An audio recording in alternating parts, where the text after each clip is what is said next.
Récemment, les députés togolais ont voté à l'Assemblée nationale le budget de l'État togolais exercice 2025. Ce budget, qui s'élève à 2396,6 milliards de francs CFA, est en hausse de 9,9% par rapport au budget d'exercice de l'année 2024 qui était de 2179,1 milliards de francs CFA. Selon le ministre de l'Économie et des Finances, ce budget d'exercice de l'État prévoit une croissance de 16,2% des ressources internes qui passeront de 1140,1 milliards de francs CFA en 2024 à 1282,7 milliards de francs CFA en 2025. D'après le ministère en charge de l'économie, les mesures fiscales proposées pour l'année 2025 ont pour objectif de favoriser l'essor de plusieurs secteurs économiques stratégiques. Parmi les nouvelles mesures fiscales proposées par le ministère des Finances et de l'économie se trouve la réduction des droits d'assises sur les produits naturels fabriqués localement par les petites et moyennes entreprises PME, la réduction des droits d'enregistrement des marchés publics financés sur fonds internes qui passe de 2% à 1,5%, la limitation de la déductibilité des frais d'assistance technique à 25% ne s'applique aux nouvelles entreprises. Ceci offre à ces derniers une plus grande flexibilité financière. À partir de janvier 2025, les industries utilisant le gasoil comme source d'énergie vont bénéficier d'une réduction de 50% sur le droit de douane des importations du gasoil. C'est ce que prévoit la loi de finances 2025 récemment adoptée en Conseil des ministres. Cette dérogation concerne exclusivement le gasoil utilisé pour les machines et les engins mobiles non routiers des entreprises extractives et manufacturières exerçant sur le territoire national. Cette disposition de la nouvelle loi de finances a pour but, selon l'exécutif togolais, de soutenir les entreprises locales. Ainsi, l'Office togolais des recettes OTR rendra public dans les jours à venir une liste des entreprises éligibles à cette disposition de la loi de finances. La liste sera accompagnée de la quantité de gasoil autorisée par cette loi de finances conformément aux entreprises. Cette liste des entreprises se fera par rapport aux critères stricts que ces dernières doivent remplir. Ces dernières années, le prix du gazole a connu d'importantes fluctuations exacerbées par les variations des marchés internationaux. En mars 2022, le litre du gazole est passé de 520 francs à 605 francs CFA. Une nouvelle hausse l'avait porté à 660 francs CFA en mai 2022 pour atteindre le pic de 850 francs CFA en juillet de la même année. Une accalmie a été observée en janvier 2023, rabaissant le litre de gasoil à 775 francs. Par ailleurs, le ministère chargé du commerce a été désigné comme seul responsable de contrôle et de l'application de cette nouvelle disposition de la loi de finances 2025. Dans le but de renforcer la cohésion sociale et de promouvoir le vivre ensemble, le président de la République, suite à un décret, a accordé une libération à 1064 détenus en fin de peine recensés dans toutes les prisons du pays.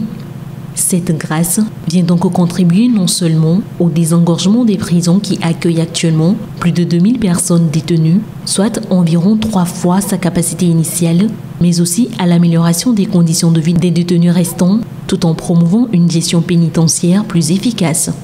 Suite à cette libération, une question reste posée. Que deviennent ces détenus après leur libération? En effet, les prisons sont souvent considérées comme des institutions qui punissent les criminels en les privant de liberté. La sortie d'une personne détenue demeure à cet effet préoccupante. Les détenus libérés font souvent face à des difficultés et parmi ces difficultés on peut citer la réadaptation à la vie du dehors, l'accès complexe aux services sociaux et sanitaires de droit commun, les discriminations dans l'accès à l'emploi. Le sortant subit et intériorise le stigmate et à cela s'ajoute également l'accès au logement, le problème de santé mentale et surtout le risque de récidive où les individus retournent en prison en raison de leur incapacité à s'adapter à la vie hors de la prison. Face à ces problèmes, la question est de savoir, y a-t-il un suivi adéquat pour ces 1064 détenus libérés? Pour ainsi accompagner des détenus à se réinsérer dans la société, le Centre de solidarité mondiale pour les personnes démunies et les détenus, SMPDD, prévoit récupérer 43 détenus, dont 7 femmes, pour les héberger dans son centre de transit des ex-détenus. Ces derniers auront ainsi à apprendre des métiers et seront également suivis pour leur autonomisation. Quelques années après avoir ouvert ses portes à Lomé, l'hôpital de référence Dr Lafayette entame une mise en œuvre de sa politique de proximité. En effet, dans le but de mieux rapprocher les soins des populations, Dr Lafayette amorce une extension des services spécialisés. Ainsi, à partir du 6 janvier 2025, l'hôpital situé dans la ville de Kara ouvre une unité de dialyse afin de prendre en charge les patients souffrant d'insuffisance rénale sans qu'ils aient à se déplacer vers Lomé. Cette initiative vise à réduire les disparités dans l'accès aux soins spécialisés des patients de la région, notamment de la centrale et des savanes. Rappelons par ailleurs que le CHU Sylvanus Olympio de Lomé est le seul hôpital public disposant d'un service d'hémodialyse, mais sa capacité d'accueil est largement dépassée. Dans la région de la Kara, l'insuffisance rénale est la 6e cause de décès avec un taux de mortalité de 21,3%. Le président Alassane Ouattara a annoncé le départ des forces françaises de la Côte d'Ivoire. Mardi, lors de son traditionnel message de vœux du Nouvel An, il a précisé qu'il s'agissait d'un retrait concerté et organisé. Ce retrait sera suivi de la rétrocession du 43e bataillon d'infanterie de marine de Port-Bouët aux forces armées ivoiriennes dès ce mois de janvier, avec un nouveau nom attribué à l'unité. Le chef de l'État ivoirien a exprimé sa confiance en la capacité de son armée à assurer la sécurité nationale. Cette annonce intervient moins de 2 mois après les déclarations de Jean-Marie Bockel, l'envoyé personnel d'Emmanuel Macron pour l'Afrique, qui affirmait qu'il n'y avait pas de demande de départ des troupes françaises de la part des chefs d'État africains. Dissous pendant la crise et l'opération Licorne, le 43e BIMA avait été rétabli en 2016. Outre Abidjan, Dakar a également annoncé la fermeture de toutes les bases étrangères sur son sol cette année.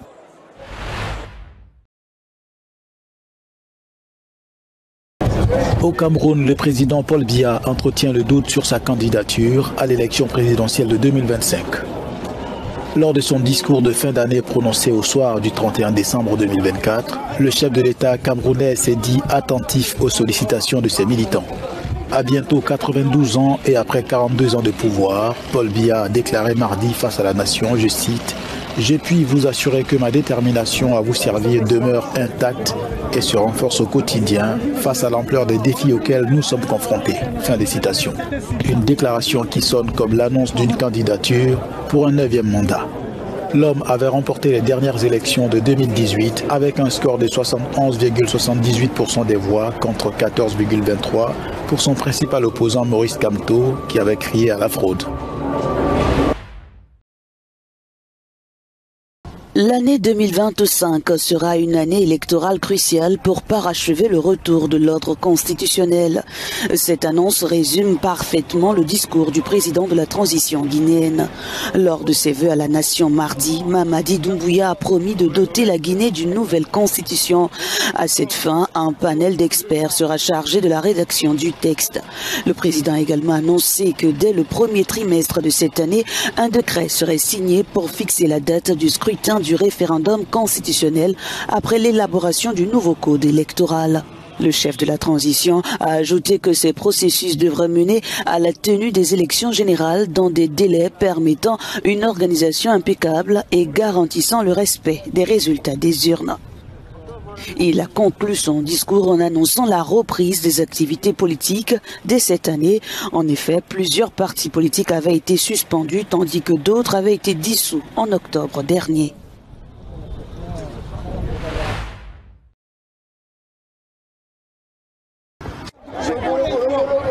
Un marché informel en pleine nuit où les affaires bougent.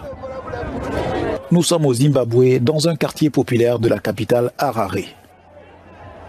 Ces marchés illégaux sont légion parce qu'ici les populations ont tous les subterfuges pour atténuer l'impact grandissant de l'inflation. C'est la crise économique. Oswald Gary est commerçant et il profite bien de ces marchés de nuit. Les affaires marchent bien. Nous avons plus de clients le soir quand ils rentrent du travail. Pendant la journée, les affaires sont très lentes. Dans l'informel, les commerçants proposent de meilleurs prix tout en esquivant la police. Une concurrence déloyale qui ferme les supermarchés. Dans chaque transaction réalisée par les entreprises dans le secteur formel, elles subissent une perte liée au taux de change qui ne peut pas être compensée. Ce qui s'est passé, c'est qu'un certain nombre d'entreprises ont cessé leur activité. Nous avons vu des supermarchés fermer leurs portes et l'émergence du secteur informel.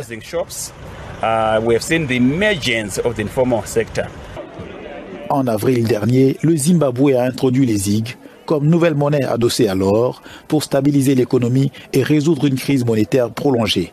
Mais la situation est toujours intenable selon l'association des détaillants. Face à une monnaie locale de plus en plus dépréciée, les transactions se passent de préférence en dollars.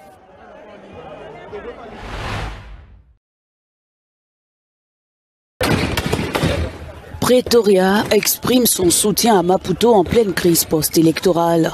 Sidney Mufamadi, envoyé spécial du président sud-africain Cyril Ramaphosa, était au Mozambique pour tenter de trouver une issue à la crise. Le pays est confronté à une situation tendue, marquée par une opposition qui depuis près de 3 mois ne décolère pas et organise régulièrement des manifestations pour contester les résultats des élections. Des protestations réprimées par les forces de l'ordre. Ces troubles se sont accentués avec la confirmation de la victoire du Frélimo aux récentes élections. Une décision qui a suscité la colère de l'opposition et d'une partie de la population qui dénonce des irrégularités dans le processus électoral. Venancio Mondlane, leader de l'opposition, a annoncé lundi son intention de suspendre les manifestations pour une durée de 5 jours.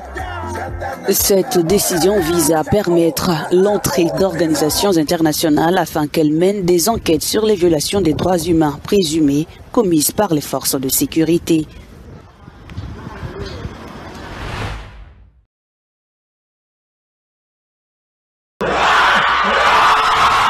À Nairobi, les habitants ont accueilli 2025 avec enthousiasme. Dès minuit, des feux d'artifice ont illuminé le ciel de la capitale, marquant une nouvelle année pleine d'espoir. Malgré les défis économiques, beaucoup choisissent l'optimisme et se fixent des objectifs ambitieux pour l'avenir.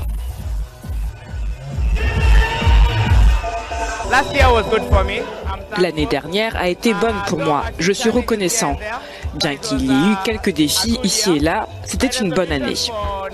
Ma résolution pour l'année prochaine est simplement de me rapprocher de Dieu et de tirer le meilleur parti de ma vie, de faire tout ce que je peux faire, car je sais que je peux y arriver.